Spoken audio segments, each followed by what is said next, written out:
яг ижилхэн бүр маш өндөр төвлөрч хүрдэг, маш доод төвлөрч хүрдэг. Тэгэхээр бид нэр энэ сэтгэл хөдлөлтүүдээ ялгаж салгаад дээрээс нь таних нь амар чухал гэдэг.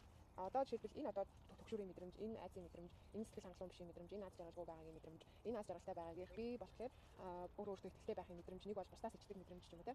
Гэх мэтчлэн энэ мэдрэмжүүдээ бид нэр ялгаж салгаад одоо дэвтэр дээрээ бичиж болно. Нэг бол энэ тэндээ наагаад харуулж болно. Энүүгээрээ юу өөрчлөлтөг вэ гэхээр бидний нөгөө бие махбодороо яг физикээр хийгээд байдаг нөгөө мод зуршлууд байгаа. Зан характер нь шууд тэрүүгээр илэрхийлж гаргаж ирдэг.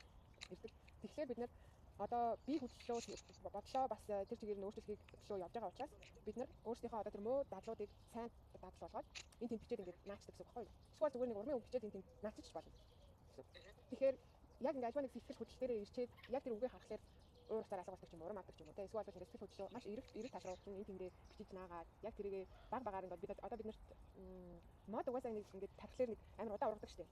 Тэгээд тусдаа тэрийг ачлах хэрэгтэй болоод ойр хавийнхын хогийн цэвэрлээд яг тэрнтэй ижилхэн бид яг модыг яг шинэ мод суулгаж өгч байгаа учраас маш эмзэг бай мэдээж тийм болохоор яг тэр эмзэг зүйлдээ бид нэр сайн эрэг зүйлүүдийг аваачиж устж байгаа учраас одоо миний мод ургаараач гэдэг нь би одоо өсөж хөгжих болно би ирээдүйд ийм өөр хүн болно гэдэг ингээд үзэж зорж байгаа шүү дээ. Тэгэхээр энэ мэдээж хэрэг удаан хугацаа авах нь бол ойлгомжтой. Одоо яг ийм сүнсний сэргэлт ихснээс хойш бас бидний амьдрал янз бүрийн сонин гэмээр юмнууд бас амар болдог. Одоо бидний өмнө юм уу те. Ер нь нөгөө хүн нь болохоор өмнө нь болохоор ерөөс анзаардаггүй байсан юмуд анзаараад ирэхлээр ингээ өөр мэдрэмжүүдийг авах тохиолдол байдаг. Тэгэхээр зан характерын хувьд бол ер нь баг зэрэг өөрчлөгддөг. Нэг бол одоо миний хараад бол яг ийм баланс барихад ер нь жоохон хэцүү. Ингээ дээшээ доошоо ерөөдөө нэг юм. Тэгэхээр энэний балансыг яаж тохируулах вэ гэхээр бид нар ерөөсөө өдөр болгон медитейшн хийх юм.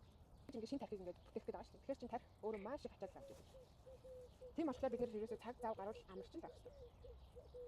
Дээрээс нь одоо болж өгвөл спорт авах хэлээ, болж өгвөл өөрийнхөө физик бие махбодын дээр маш сайн анхаарал хандуулж, дээрээс нь сүнслэгээ ялцсан тул сүнсээ ямар амархан бас байхын тулд сэтгэл санааг тайван байхын тулд бид нар медитейшн хийх юм. Тийшээ явах тохиолдол байдаг. Одоо ингээд нэг мэдрэмж ингээд ирээ. За ингээд нутагтаа л очихсан даа ч юм уу те. Эсвэл нэг ийшээгаа л явчаад ирмээ санагдаад байх юм.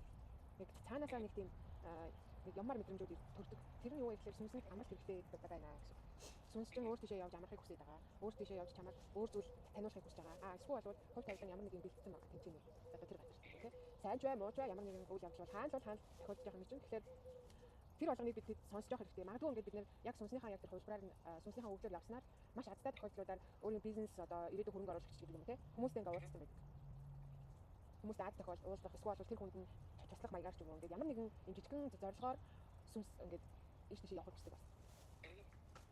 Тэр нь одоо мэдээж хэрэг ирээдүйд ч болох амьдралын сайн сайхны төлөө байдаг учраас тэрийг маш сайн сонсож болж өгвөл нэг сүнсээ сонсоод ямар газар байх юм бол нэг явчаад ирүүл маш зүгээр байдаг.